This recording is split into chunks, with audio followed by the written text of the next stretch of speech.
Student, good morning everybody. আজকে তোমাদের জন্য নিয়ে এসেছি এইচএস 2024-এর দিকে লক্ষ্য রেখে তোমাদের জন্য তৈরি করা হয়েছে লাস্ট মিনিট সাজেশন। তো এই লাস্ট মিনিট সাজেশন দুটো পার্টে বিভক্ত। আজকে পার্ট 1 নিয়ে এসেছি এবং অতি শীঘ্রই পার্ট 2 তোমাদের আপলোড করে দেওয়া হবে ইউটিউবে। তো এই পার্ট 1-এ তোমাদের এইচএস যে 2024 তোমাদের যে সিলেবাস, অর্থাৎ এইচএস ফিজিক্স যে সিলেবাস, সেই সিলেবাসের ম্যাক্সিমাম পার্টটা কভার করা হয়েছে। পার্ট 2-তে বাকি পার্টটা, সিলেবাসের বাকি অংশটা ওখানে কমপ্লিট করা হবে। অর্থাৎ তোমাদের এই যে লাস্ট মিনিট সাজেশনটা দুটো পার্টে বিভক্ত, পার্ট 1 আর পার্ট 2। তো আজকে আমরা এই পার্ট 1 ভিডিও তোমাদের জন্য নিয়ে এসেছি। এই পার্ট 1-এ তোমাদের যে এইচএস সিলেবাসের ম্যাক্সিমাম পার্টটা কমপ্লিট করা হয়েছে। তো এখানে যে সমস্ত প্রশ্নপত্রগুলো দেওয়া হয়েছে সেগুলো খুবই গুরুত্বপূর্ণ। তোমরা কিন্তু খুবই মনোযোগ সহকারে প্রিপারেশান নেবে এবং প্রিপারেশানে তোমরা দেখবে, এক্সাম হলে গিয়ে দেখবে তোমরা এই প্রশ্নগুলো তোমরা অবশ্যই কমন পাবে। তার জন্য তোমাদের খুবই যত্ন সহকারে, মনোযোগ সহকারে পড়াশোনা করতে হবে। কেমন? তাহলে আজকে শুরু করা যাক এই ভিডিও। তবে তার আগে একটা বলে দিই, যারা আমার চ্যানেলে নতুন তাদের উদ্দেশ্যে বলা হচ্ছে তারা অতি শীঘ্রই আমার চ্যানেলটিকে সাবস্ক্রাইব করো। সে সঙ্গে লাইক, শেয়ার, কমেন্ট অবশ্যই করবে এবং তার সঙ্গে তোমাদের ফোনে নোটিফিকেশান আইকনটি অল করে রাখবে, যাতে নতুন ভিডিও আপলোড হওয়ার সঙ্গে সঙ্গে তোমাদের কাছে সে ভিডিও নোটিফিকেশানটা পৌঁছে যায়। কেমন?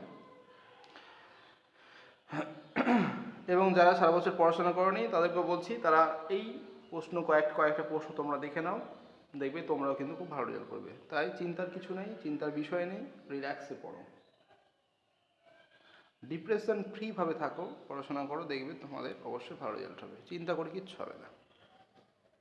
ওকে, তাহলে শুরু করা যাক। প্রথমে আমরা চ্যাপ্টার ওয়াইজ করা হয়েছে, পরপর চ্যাপ্টার নাম লিখে তো সেখান থেকে কী কী প্রশ্ন দেওয়া হয়েছে সেগুলো তোমাদের সুবিধার জন্য করে দেওয়া হয়েছে। এবং তোমাদের একটু বলে দিই, যেহেতু পেজ নিয়ে সমস্যা হচ্ছে, তোমাদের এই যে বইটা তোমরা দেখতে পাচ্ছ, এই যে বই দেখতে পাচ্ছ তোমরা, এই বই থেকে কিন্তু কী করা হয়েছে, তোমার প্রশ্নগুলো পেজ নম্বর দেওয়া হয়েছে। তবে শুধুমাত্র একটা চ্যাপ্টার একটু অন্য বই থেকে না হয়েছে, সেটা তোমাদের আমি বলে দেবো যখন আমি সেই চ্যাপ্টার আলোচনা করব। কেমন?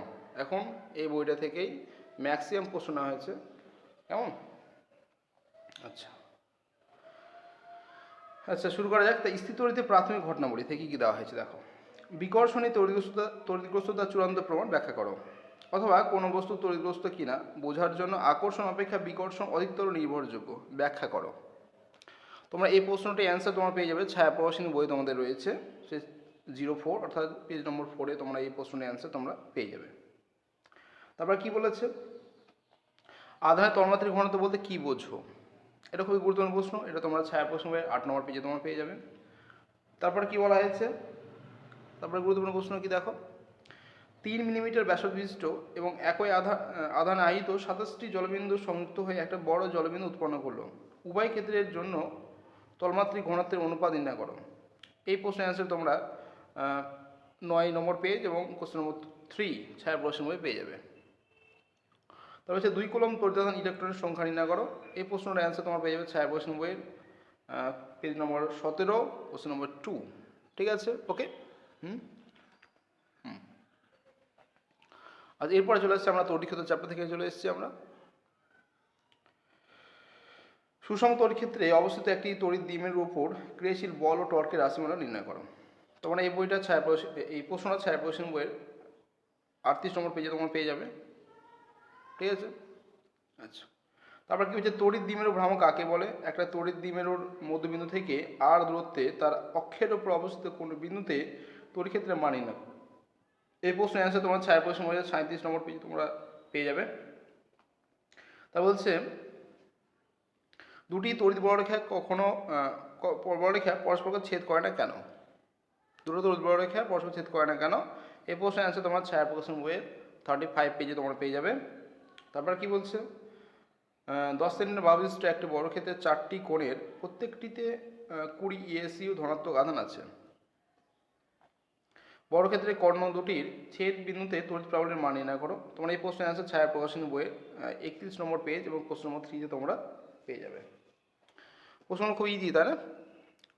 তোমরা জাস্ট একবার করে চোখ বুলিয়ে যাবে, দেখবে তোমরা এই চ্যাপ্টার থেকে, তোমরা এই সাজেশন থেকে তোমরা অবশ্যই কমন পাবে। কেমন?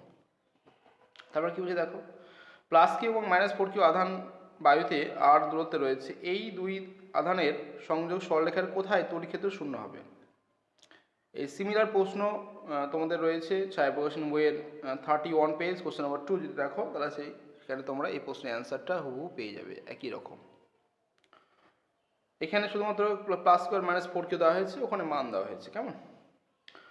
গাউস উপপাদ্যটি বিবৃত করো। গাউস উপপাদ্যের সাহায্যে একটি অসীম দৈর্ঘ্যের তার থেকে আর দূরত্বে ক্ষেত্রফল নির্ণয় করো। তারটির একক দৈর্ঘ্যে ল্যামডা পরিমাণ তড়িৎ আছে। খুবই গুরুত্বপূর্ণ প্রশ্ন। এই প্রশ্নটি অ্যান্সার তোমরা ছায়াপ্রকাশন 44 নম্বর পেজ 44 পেজে তোমরা পেয়ে যাবে। তারপর কি বলছে, গাউস উপপাদ্য প্রয়োগ করে সুষমভাবে আহিত পাতলা গোলীয় খোলকের জন্য বহিস্থ এবং অন্তস্থ বিন্দুতে ক্ষেত্রফল নির্ণয় করো। এটাও খুবই গুরুত্বপূর্ণ প্রশ্ন। এই দুটো খুবই গুরুত্বপূর্ণ প্রশ্ন। আচ্ছা, এটা তোমার ছায়াপ্রকাশন 44 নম্বর পেজে তোমরা পেয়ে যাবে। প্রত্যেকটা প্রশ্ন গুরুত্বপূর্ণ। একটি তড়িৎ ক্ষেত্রে ই সমান বলা আছে 5i cap plus 3j cap plus 2k cap একক দ্বারা প্রকাশিত। ওই ক্ষেত্রে ওয়াইজের তলে 200 একক ক্ষেত্রফল বিশিষ্ট ক্ষেত্রের ভিতর দিয়ে তড়িৎ ফ্লাক্সের মান নির্ণয় করো। তোমরা এই প্রশ্নের অ্যান্সারটি তোমরা পেয়ে যাবে 47 পেজ এবং কোশ্চেন নম্বর 10। সে সঙ্গে তোমরা কোশ্চেন নম্বর 9টাও দেখবে ছায়াপ্রকাশন বইয়ে। খুবই কিন্তু গুরুত্বপূর্ণ প্রশ্ন, একই রকম 9 নম্বর প্রশ্নটা সিমিলার, একই রকম। তারপরে হচ্ছে গাউস উপপাদ্য থেকে কুলম্বের সূত্রের প্রতিষ্ঠা, এটা গুরুত্বপূর্ণ প্রশ্ন। এটা তোমরা সাতরা পাবলিকেশনে পেয়ে যাবে 65 পেজ। সাতরা যদি তোমাদের পাবলিকেশন নিউ সেশনের, সেটা তোমরা দেখো তাহলে এই প্রশ্নের অ্যান্সারটি তোমরা পেয়ে যাবে। কেমন? তারপরে তোমাদের নিয়ে এসেছি তড়িৎ বিভব থেকে নিয়ে এসেছি। ওই যে তড়িৎ ক্ষেত্রে কোনো বিন্দুতে ক্ষেত্রফল শূন্য হলে ওই বিন্দুতে তড়িৎ বিভব কি শূন্য হবে? ওই বিন্দুতে তড়িৎ বিভব শূন্য হলে ক্ষেত্রফল কি শূন্য হবে? এটাও খুবই গুরুত্বপূর্ণ প্রশ্ন। এই প্রশ্নের অ্যান্সার তোমরা ছায়াপ্রকাশন বইয়ের কোশ্চেন নম্বর 4 এবং পেজ নম্বর 100 তোমরা পেয়ে যাবে। কেমন? আচ্ছা, তারপর কি বলছে, প্লাস কিউ মাইনাস কিউ দুটি আধান তড়িৎ আধান ডি দূরত্ব অবস্থিত, এদের জন্য শূন্য বিভব তল কোনটি? এই অ্যান্সারটি তোমার কোশ্চেন 2 এবং পেজ নম্বর 100 তোমরা পেয়ে যাবে ছায়াপ্রকাশন বইয়ের। তারপর কি বলছে, সমবিভব তল কি? দেখাও যে তড়িৎ ক্ষেত্র সর্বদা সমবিভব তলের লম্বাভিমুখী। ঠিক আছে?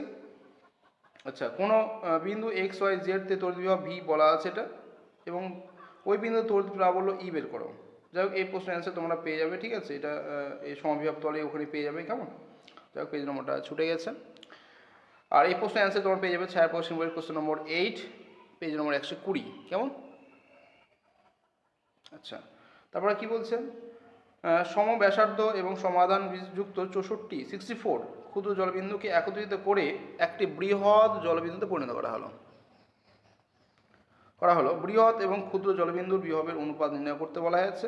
এই প্রশ্নের অ্যান্সার তোমরা ছায়াপ্রকাশন বইয়ের 120 পেজ কোশ্চেন নম্বর 5 যদি দেখো তাহলে এই প্রশ্নের অ্যান্সারটি তোমরা ইজিলি পেয়ে যাবে। কেমন? আচ্ছা, তারপরে চলে যাচ্ছি আমরা তারপরে পেজ। শূন্য স্থানে 10 সেন্ট বাহুবিশিষ্ট একটি বড় ক্ষেত্রে 4টি কৌণিক বিন্দুর প্রতিটিতে 20 এসইউ ধনাত্মক আধান আছে। বড় ক্ষেত্রটির কর্ণ দুটি ছেদবিন্দুতে তড়িৎ বিভব নির্ণয় করো। এই প্রশ্নের অ্যান্সার তোমরা ছায়াপ্রকাশন বইয়ের কোশ্চেন নম্বর 4 এবং 91 পেজে তোমরা পেয়ে যাবে। এবং সিমিলার প্রশ্ন তোমরা দেখে নেবে কোশ্চেন নম্বর 1 এবং পেজ নম্বর 91। ঠিক আছে? তারপর কি বলছে, সুষম তড়িৎ ক্ষেত্রে তড়িৎ দ্বিমেরুকে বিক্ষিপ্ত করতে কৃতকার্য এবং স্থির শক্তির রাশিমালা প্রতিষ্ঠা করো। যেটা পাওয়া যাবে তোমাদের ছায়াপ্রকাশন বইয়ের 90 নম্বর পেজে পেয়ে যাবে। তারপর কি বলেছে, সমবিভব তল অঙ্কন করো বিচ্ছিন্ন বিন্দু আধানের ক্ষেত্রে আর সুষম তড়িৎ ক্ষেত্রের জন্য। ঠিক আছে, এই হলো প্রশ্ন আমাদের তড়িৎ বিভব থেকে। এবার আমরা চলে এসেছি ধারকত্ব ও ধারক। এখানে আমরা প্রথম যে প্রশ্নের কথা বলছি দেখে নাও। একই আধানের 64 জলের ফোঁটা মিলিত হয়ে একটা বড় ফোঁটা তৈরি করে। যদি প্রত্যেকটি ফোঁটার আধানের মান এবং প্রকৃতি একই হয় তাহলে বড় ফোঁটার বিভব, ধারকত্ব এবং সঞ্চিত শক্তি নির্ণয় করো। এই প্রশ্নের অ্যান্সার তোমার ছায়াপ্রকাশন 172 পেজে এবং কোশ্চেন নম্বর 5 পেয়ে যাবে। তারপর কি বলছে, ব্যাটারির সাহায্যে একটি ধারককে চার্জ করে ব্যাটারির সংযোগ বিচ্ছিন্ন করা হলো। প্লেট দুটির মধ্যে একটি পরাবৈদ্যুতিক স্ল্যাব প্রবেশ করালে ধারকের আধান, ধারকত্ব, বিভব প্রভেদ, সঞ্চিত শক্তি কি পরিবর্তন হবে? তোমরা এই প্রশ্নের অ্যান্সার ছায়াপ্রকাশন বইয়ের কোশ্চেন নম্বর 14 148 পেজে তোমরা পেয়ে যাবে। একটি সমান্তরাল পাত ধারকের ধারকত্ব কি হবে যদি সমান বেধের একটি পরবর্তী ফলক এবং একটি পরিবাহী ফলক ধারকের পা দুটির মধ্যে প্রবেশ করানো হয়। তোমার এই প্রশ্নের অ্যান্সারটি ছায়া প্রশ্ন বইয়ের 149 পেজ এবং কোশ্চেন নম্বর 21-এ তোমরা পেয়ে যাবে। কেমন? আচ্ছা, দুটি ধারককে শ্রেণীর সমবায়ে যুক্ত করলে তুল্য ধারকত্ব ক্ষুদ্রতর মানের ধারকত্ব অপেক্ষা কম হয়, প্রমাণ করো। এই প্রশ্নের অ্যান্সার তোমার ছায়া প্রশ্ন বইয়ের 135 পেজে পেয়ে যাবে। তারপর কি বলছে, কোনো পরিবাহী ধারকত্ব 1 মাইক্রোফ্যারাড বলতে কি বোঝো? এই প্রশ্নের অ্যান্সার তোমার ছায়া প্রশ্ন বইয়ের 147 পেজে তোমরা পেয়ে যাবে। কোশ্চেন নম্বর 4, কোনো ধারকের ধারকত্ব সি, ধারকটিকে কিউ পরিমাণ ধনাত্মক। আচ্ছা, এরপরে পেয়ে চলে যাচ্ছি আমরা। ধনাত্মক আধান আহিত করতে কি পরিমাণ কার্য করতে হবে? এই প্রশ্নের অ্যান্সার তোমার ছায়া প্রশ্ন বইয়ের 124 পেজে তোমরা পেয়ে যাবে। তারপর কি বলছে, 5 মাইক্রোফ্যারাড এবং 10 মাইক্রোফ্যারাড ধারকত্বের সম্পূর্ণ দুটি ধারককে যথাক্রমে 16 ভোল্ট এবং 10 ভোল্ট বিভবে আহিত করা হলো। ধারক দুটিকে সমান্তরাল সমবায়ে যুক্ত করলে এদের সাধারণ বিভব কত হবে তা নির্ণয় করো। এই প্রশ্নের অ্যান্সার তোমার ছায়া প্রশ্ন বইয়ের 17 নম্বর পেজ এবং কোশ্চেন নম্বর 2-তে যদি দেখো তাহলে তোমরা 17 নম্বর না 171 পেজ 171 171 পেজ এবং কোশ্চেন নম্বর 2 যদি দেখো তাহলে এই প্রশ্নের অ্যান্সার তোমরা সহজেই পেয়ে যাবে। কেমন? আচ্ছা, তারপর কি বলছে, কোন একটা পরিবাহী ধারকত্ব কোন কোন বিষয়ের উপর নির্ভর করে? প্রমাণ করো। সিজিএস পদ্ধতি পরিমাপের কোনো পরিবাহী গোলকের ধারকত্ব সংখ্যাগতভাবে তার ব্যাসার্ধের সমান হয়। এটাও খুবই গুরুত্বপূর্ণ প্রশ্ন। তোমার এই প্রশ্নের অ্যান্সারটি তোমার ছায়া প্রশ্ন নম্বর 123 পেজ 1, 2, 3 পেজ দেখো তাহলে এই প্রশ্নের অ্যান্সারটি তোমরা ইজিলি তোমরা পেয়ে যাবে। কেমন? প্রত্যেকটা প্রশ্ন কিন্তু খুবই গুরুত্বপূর্ণ, তোমরা কোনো প্রশ্ন কিন্তু মিস করবে না। কেমন? আচ্ছা, এই চ্যাপ্টারের কথা একটু আগে বলছিলাম, তোমরা শুধুমাত্র এই চ্যাপ্টারটাই শুধুমাত্র তোমরা এই বই থেকে এই পেজ নম্বরটা এই বইয়ের সঙ্গে ম্যাচ করবে। যাই হোক, মিস্টেকলি এই বই থেকে তুলে দেওয়া হয়েছে, তা তোমরা একটু দেখে নেবা। ঠিক আছে, একটু কষ্ট করে দেখে নিবা। আর শুধুমাত্র এই যে এখন যে চ্যাপ্টারের কথা বলছি, তড়িৎ প্রবাহ ওহমের সূত্র, যেটা শুধুমাত্র এই চ্যাপ্টার মানে পেজ নম্বরটা এই বই থেকে শুধু দেওয়া হয়েছে। কেমন? 4 বইয়ের এই বই থেকে তড়িৎ প্রবাহ ওহমের সূত্র। আচ্ছা, প্রথমে আমরা এই প্রশ্নের কথা বলবো। কি বলেছে, একটা মিশ্র সমবায়ে কিছু সংখ্যক একই প্রকার কোষ যাদের প্রত্যেকের তড়িৎচালক বল ই এবং অভ্যন্তরীণ রোধ স্মলার এম সারিতে সজ্জিত এবং প্রত্যেক সারিতে এন সংখ্যক কোষ আছে।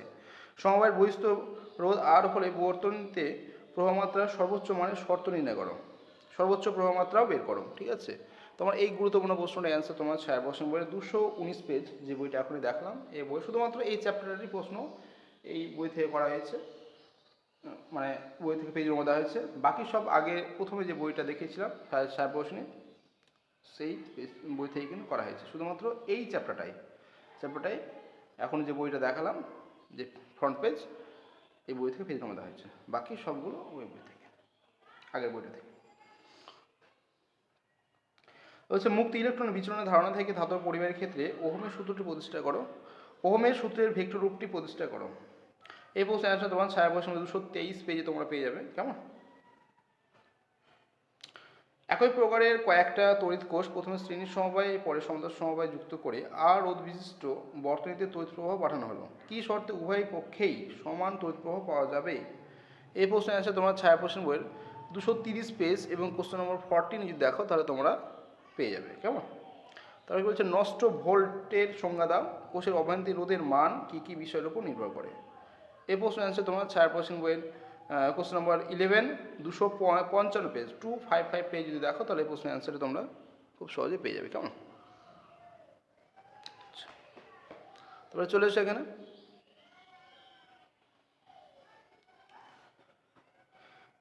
একই তারের রোধ আর একে টেনে মূল দৈর্ঘ্যের এন গুণ করা হলো, তারের নতুন রোধ কত হবে? এই প্রশ্নের অ্যান্সার তোমার ছায়া প্রশ্ন বইয়ের 14 নম্বর প্রশ্ন এবং 255 পেজে তোমরা পেয়ে যাবে। কেমন? তারপর কি বলছে, 20 ওহম রোধ বিশিষ্ট একটা সুষম প্রস্থিতির একটি পরিবাহী তারকে বাঁকিয়ে সম্পূর্ণ আংটার আকার দেওয়া হলো। 1.5 ভোল্ট তড়িৎচালক বল সম্পূর্ণ প্রায় অভ্যন্তরীণ রোধহীন একটি কোষকে আংটার এমন একটা বিন্দুতে যুক্ত করা হলো যাতে আংটাটির পরিধি 3:1 অনুপাতে বিভক্ত হয়। আংটাটির অংশ দুটিতে প্রবাহমাত্রা কী কী হবে নির্ণয় করো। তোমার এই প্রশ্নের অ্যান্সার তোমার ছায়া প্রশ্ন 227 পেজ এবং কোশ্চেন নম্বর 17 তোমার 227 পেজ যদি দেখো ছায়া প্রশ্ন তাহলে, এবং প্রশ্ন নম্বর হচ্ছে তোমার 17, তাহলে এই প্রশ্নের অ্যান্সারটা তোমরা খুব সহজেই পেয়ে যাবে। একটি তারের রোধ সেই সঙ্গে 16টা দেখবে, 16 নম্বর প্রশ্ন, এবং পেজ নম্বর অবশ্যই 227 হবে। একটা তারের রোধ 5 ওহম, একে 10-এর 20% দৈর্ঘ্য বৃদ্ধি করা হলো, আয়তন অপরিবর্তিত থাকলে নতুন রোধ কত হবে? ঠিক আছে, এই প্রশ্নের অ্যান্সার তোমার ছায়া প্রশ্ন 205 পেজ, কোশ্চেন নম্বর 4 যদি দেখো তাহলে এই প্রশ্নের অ্যান্সারটি তোমরা খুব সহজেই পেয়ে যাবে। শান্ট কি? শান্টের কার্যকারিতা লেখো। তোমার এই প্রশ্নের অ্যান্সার 215 পেজ, ছায়া প্রশ্ন 215 নম্বর পেজে তোমরা পাবে, দেখবে তোমার এই প্রশ্নের অ্যান্সারটি পেয়ে যাবে। তারপরে দেখো 47 প্লাস মাইনাস 4.7 কিলো ওহম রোধের একটি কার্বন রোধকে চেনার জন্য এর ওপর বিভিন্ন রঙের বলয় আঁকলে বলয়টির সঠিক ক্রম লেখো। তোমরা এটা পাওয়ার প্রকাশন বই থেকে দেওয়া হয়েছে, এটা 237 পেজ যদি দেখো পাওয়ার প্রকাশন বইয়ের, তাহলে এই প্রশ্নের অ্যান্সারটি তোমরা খুব সহজে পেয়ে যাবে। ঠিক আছে, আচ্ছা এরপর আমরা চলে আসছি আমরা তারপরের ঠিক আছে, এরপর শুধুমাত্র এই যে আগের যে প্রথম চ্যাপ্টার, এই যে একটু আগে যে চ্যাপ্টার কথা বললাম তড়িৎ প্রবাহ ও ওহমের সূত্র, সেটাই শুধুমাত্র এই বই থেকে নেওয়া হয়েছে, এই বই থেকে। বাকি সব প্রথমে যে বইটা দেখানো হয়েছে ছায়া প্রশ্ন বইয়ের, সেই বই থেকে কিন্তু পেজ নম্বর দেওয়া হয়েছে। ঠিক আছে, সমস্যা কিছু নেই। আচ্ছা, কার্শফ সূত্রাবলী ও তড়িৎ সংক্রান্ত পরিমাপ। প্রথমে আমরা যে প্রশ্ন নিয়ে এসেছি, দেখো তড়িৎবাহী বর্তনীর ক্ষেত্রে কার্শফের সূত্রদ্বয় বিব্রত করো। সূত্রদ্বয় কোন কোন সংগ্রহণ সূত্র মেনে চলে? তোমরা এই প্রশ্নের অ্যান্সারটি দেখতে পাচ্ছ ছায়া প্রশ্ন বইয়ের 246 পেজ দেখো, তোমরা এই প্রশ্নের অ্যান্সারটি সহজে পেয়ে যাবে। তারপর কি বলছে, পোটেনশিওমিটার এর সাহায্যে দুটি কোষের তড়িৎচালক বলের তুলনা করার জন্য বর্তনী চিত্র অঙ্কন করো। এই প্রশ্নের অ্যান্সার তোমার ছায়া প্রশ্ন 250 পেজে পেয়ে যাবে। তারপর কি বলছে, একটি কোষের তড়িৎচালক বল ত্রুটিহীনভাবে মাপতে পোটেনশিওমিটার ব্যবহার করা হয়, কিন্তু ভোল্টমিটার ব্যবহার করা হয় না কেন? তোমার এই প্রশ্নের অ্যান্সার কোশ্চেন নম্বর 7 এবং পেজ নম্বর 62 পেজে তোমরা পেয়ে যাবে। পোটেনশিওমিটারের সাহায্যে একটি কোষের অভ্যন্তরীণ রোধ নির্ণয় করাকালীন দেখা গেল যে শুধু কোষের, আচ্ছা পরের পেজে রয়েছে প্রশ্ন,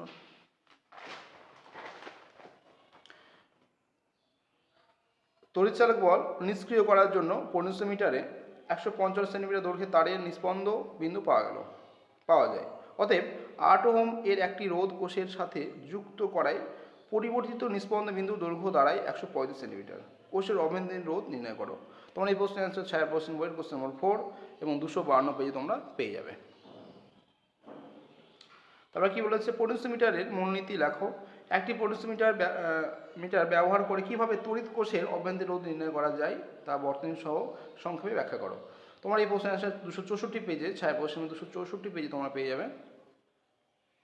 তারপরে কি দেখো, একটি পোটেনশিওমিটার তারের দৈর্ঘ্য 1.0 মিটার এবং রোধ 15 ওহম, এটির সঙ্গে শ্রেণীতে 5 ভোল্ট এর ব্যাটারি ও 5 ওহম রোধ সংযোগ করা হলো। যদি নিস্পন্দ বিন্দু দূরত্ব 0.6 মিটার পাওয়া যায় তাহলে প্রাথমিক কোষের তড়িৎচালক বল নির্ণয় করো।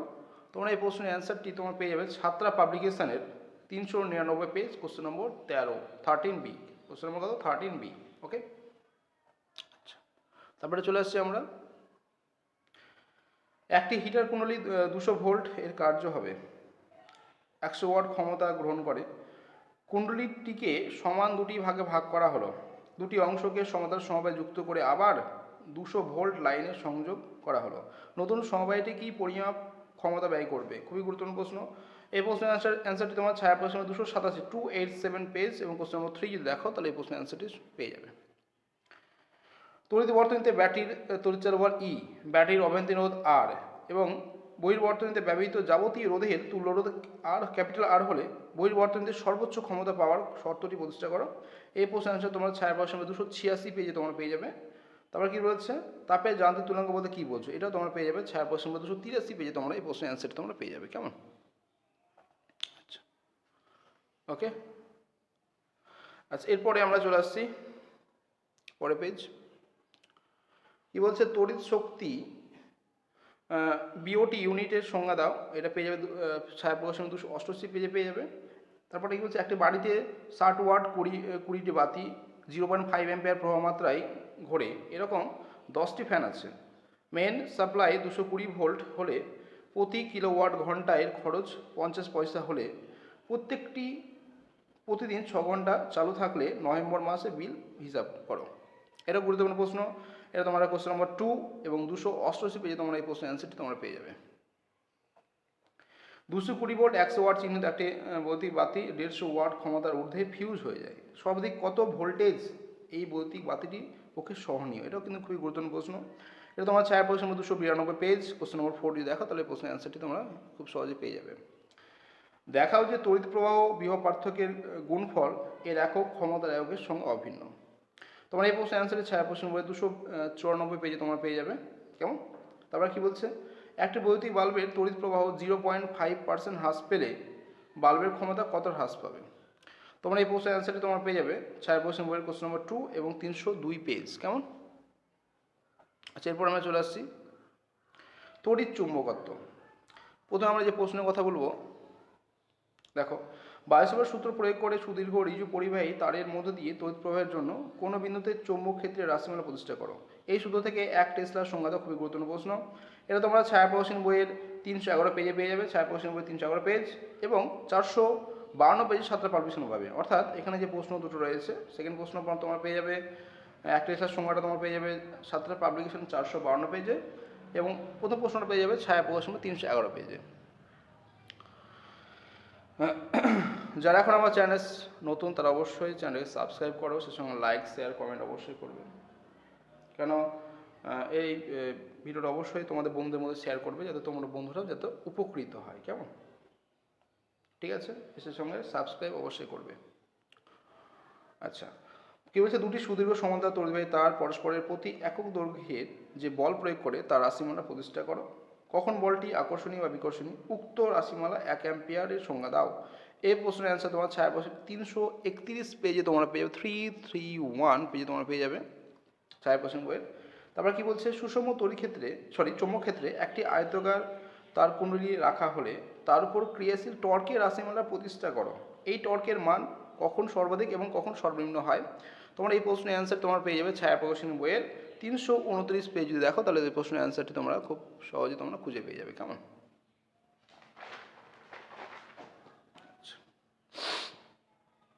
তারপরে দেখো, অ্যাম্পিয়ারের চক্রীয় সূত্রটি বিরোধিতা করো। এই সূত্রের সাহায্যে একটা দীর্ঘ সরণালীর অভ্যন্তরে ক্ষেত্রফল নির্ণয় করো। তোমরা এই প্রশ্নের অ্যান্সারটি পেয়ে যাবে ছায়া প্রকাশনী বইয়ের 320 পেজ এবং 319 পেজ যদি দেখো, তাহলে তোমরা এই প্রশ্নের অ্যান্সারটি পেয়ে যাবে। তারপরে কি বলেছে, অ্যাম্পিয়ারের চক্রীয় সূত্রের সাহায্যে টরয়েড এর অভ্যন্তরে চৌম্বক ক্ষেত্র নির্ণয় করো। এটাও গুরুত্বপূর্ণ প্রশ্ন, এটা তোমরা ছায়া প্রকাশনী বইয়ের 321 পেজে পেয়ে যাবে। তারপরে বলেছে, একই সঙ্গে উপস্থিত সুষম চৌম্বক ক্ষেত্র এবং সুষম তড়িৎ ক্ষেত্রের গতিশীল আধানের উপর ক্রিয়াশীল বলের রাশিমালা প্রতিষ্ঠা করো। কোন ক্ষেত্রে এই বল সর্বাধিক এবং সর্বনিম্ন হয়? এটা কিন্তু খুবই গুরুত্বপূর্ণ প্রশ্ন, তোমাদের ছায়া প্রশ্ন 326 পেজ ওখানে গিয়ে দেখবে, তোমরা এই প্রশ্নের অ্যান্সারটি পেয়ে যাবে। লরেন্জ বলের রাশিমালাটি লেখো, ব্যাখ্যা করো। তোমার এই প্রশ্নের অ্যান্সারটি তোমার ছায়া প্রশ্ন 327 পেজে তোমরা পেয়ে যাবে।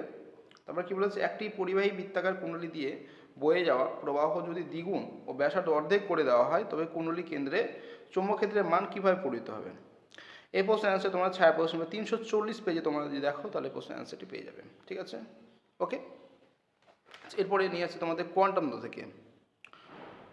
কোয়ান্টাম তত্ত্ব থেকে নেওয়া হয়েছে, দেখো, আলোক তড়িৎ ক্রিয়া কী, এর বৈশিষ্ট্যগুলি লেখো। তোমার এই প্রশ্নের অ্যান্সার 780 এবং 782 পেজে তোমরা পেয়ে যাবে পুরো প্রশ্নের অ্যান্সার।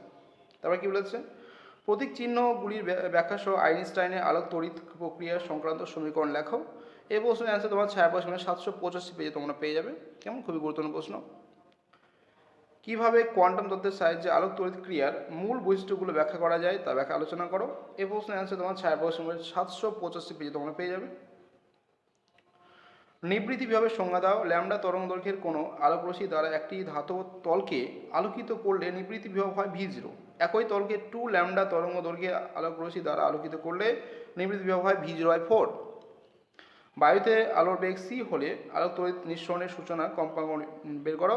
এই প্রশ্নের অ্যান্সার তোমরা 809 পেজে পেয়ে যাবে এবং প্রশ্ন নম্বর 23, এবং সেটা অবশ্যই ছায়া প্রকাশনী বই। ডি ব্রগলি প্রকল্পের বিরোধিতা করো এবং পদার্থ তরঙ্গের তরঙ্গ দৈর্ঘ্যের রাশিমালা লেখো। তোমার এই প্রশ্নের অ্যান্সারটি ছায়া প্রশ্ন 790 পেজে তোমরা পেয়ে যাবে। কেমন? তারপর বলছে, কোনো কণার ভরবেগের সঙ্গে ডি ব্রগলি তরঙ্গ দৈর্ঘ্যের কি পরিবর্তন লেখিতটি অঙ্কন করো। 0.01 অ্যাংস্ট্রম তরঙ্গ দৈর্ঘ্য বিশিষ্ট ফোটন কণার ভরবেগ বের করো। ডেভিসন ও গারমারের পরীক্ষায় সিদ্ধান্ত উল্লেখ করো। তোমার এই প্রশ্নের অ্যান্সারটি তোমরা ছায়া প্রশ্ন বইয়ের কোশ্চেন নম্বর 12 এবং 808 পেজ দেখো, তাহলে তোমরা এই পুরো প্রশ্নের অ্যান্সারটি তোমরা ইজিলি পেয়ে যাবে। কেমন? ঠিক আছে, আচ্ছা। এরপরে রয়েছে তোমাদের ডিজিটাল বর্তনী থেকে প্রশ্ন নেওয়া হয়েছে। ডিজিটাল থেকে। নর গেটকে বিশ্বজনীন গেট বলা হয় কেন? তোমরা এই প্রশ্নের অ্যান্সারে ছায়া প্রশ্ন বই 932 পেজে তোমরা পেয়ে যাবে। তারপর কি বলেছে, পিএন সংযোগ ব্যবহার করে কিভাবে অ্যান্ড গেট তৈরি করা যায় বর্তমান চিত্র সহ বুঝিয়ে দাও। এই প্রশ্নের অ্যান্সার তোমার 929 পেজে ছায়া প্রশ্ন বই তোমরা পেয়ে যাবে। কোন গেটকে ইনভার্টার বলা হয়? এই প্রশ্নের অ্যান্সার তোমার 931 পেজে ছায়া প্রকাশনী বই তোমরা পেয়ে যাবে। আচ্ছা, তারপর হচ্ছে নর অ্যান্ড গেটের সত্য সারণী প্রতিষ্ঠা করো এবং গেট দ্বয়ের প্রতীক আঁকো। এই প্রশ্নের অ্যান্সার তোমার 930 পেজে তোমরা যদি দেখো তাহলে পুরো প্রশ্নের অ্যান্সারটি তোমরা পেয়ে যাবে। তারপর হচ্ছে নর গেট ব্যবহার করে অ্যান্ড এবং নট গেট তৈরি করো। তোমার এই প্রশ্নের অ্যান্সারটি 932 পেজে তোমার ছায়া প্রশ্ন পেয়ে যাবে। নট গেট ব্যবহার করে অর গেট তৈরি করো। এই প্রশ্নের অ্যান্সার তোমরা 932 পেজে পেয়ে যাবে। Boolean বীজগণিতে x bar plus x ও এক্স ডট এক্স বার এর মান লেখো। তোমার এই প্রশ্নের অ্যান্সারে তোমার ছায়া প্রকাশনী বই তোমাদের রয়েছে, সেখানে তোমার 945 পেজ এবং কোশ্চেন নম্বর 9 পেয়ে যাবে। কেমন? তারপর হচ্ছে 19কে দিক সংখ্যারূপে প্রকাশ করো। তোমার এই প্রশ্নের অ্যান্সারটি ছায়া প্রকাশনী বইয়ে আমাদের ছায়া প্রকাশনী বই রয়েছে তোমাদের, সেই কোশ্চেন নম্বর 1 এবং 935 পেজে পেয়ে যাবে। তাহলে আজকে আমরা এই পার্ট 1 ভিডিও কমপ্লিট করলাম, ঠিক আছে? এরপরে অতি শীঘ্রই কিন্তু পার্ট 2 ভিডিও তোমাদের ইউটিউব আপলোড করে দেওয়া হবে। যেগুলো প্রশ্নগুলো দেওয়া হলো তোমরা খুবই মনোযোগ সহকারে সেগুলো প্রিপারেশন নাও, ভালো করে পড়ো। দেখবে তোমরা অবশ্যই তোমাদের যে ফাইনাল এক্সামে তোমরা অবশ্যই 100% তোমরা কমন পাবে, কেন সেইভাবে কিন্তু তৈরি করা হয়েছে। তাই কোনো প্রশ্ন তোমরা ছাড়বে না, তোমরা প্রত্যেকটা প্রশ্নে কিন্তু খুবই মনোযোগ সহকারে প্রিপারেশন নিয়ে তোমরা এক্সামে যাবে, তাহলে দেখবে তোমরা অবশ্যই তোমরা কমন পাবে, ঠিক আছে? এবং খুবই মনোযোগ সহকারে পড়ো, এবং যারা এখন আমার চ্যানেলকে সাবস্ক্রাইব করো নি তারা অবশ্যই চ্যানেল সাবস্ক্রাইব করো। এই ভিডিওটা তোমাদের বন্ধুদের মধ্যে ছড়িয়ে দাও যাতে তারা উপকৃত হয়, ঠিক আছে? কেন এটা অবশ্যই দরকার, যেহেতু তোমাদের বন্ধু বান্ধবী যে রয়েছে তাদের কাছে শেয়ার করো, কেন তারাও এতে উপকৃত হয়, ঠিক আছে? এবং তাদেরকেও চ্যানেলকে সাবস্ক্রাইব করতে বলো এবং নোটিফিকেশান আইকনটি অবশ্যই অল করে রাখতে বলো, কারণ নতুন ভিডিও আপলোড হওয়ার সঙ্গে সঙ্গে যাতে সে ভিডিওটা সহজেই পেয়ে যায়, কেমন? এবং যাতে সে ভিডিওর নোটিফিকেশানটা যাতে খুব সহজে পেতে পারে। তাহলে আজকে এই পর্যন্তই। খুব ভালো করে পড়াশোনা করো, মনোযোগ সহকারে প্রিপারেশন নাও, ঠিক আছে?